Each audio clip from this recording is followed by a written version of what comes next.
আসসালামু আলাইকুম। জানো কি ইসলামে আল্লাহর পরে সবচেয়ে বেশি সম্মান কার? ইসলামে আল্লাহর পরেই বাবা মায়ের স্থান সবচেয়ে উপরে।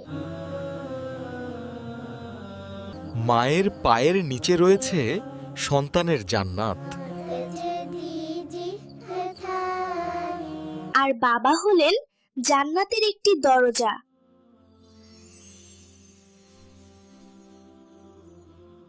বাবা মায়ের কথা মানা আল্লাহকে খুশি করার একটি বড় উপায়।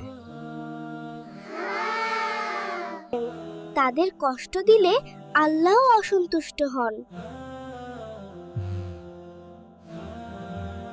বাবা মায়ের জন্য দোয়া করা প্রতিটি সন্তানের দায়িত্ব।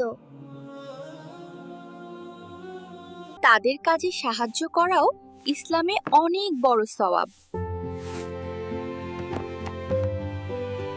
চলো আমরা সবাই বাবা মায়ের প্রতি ভালো ব্যবহার করি।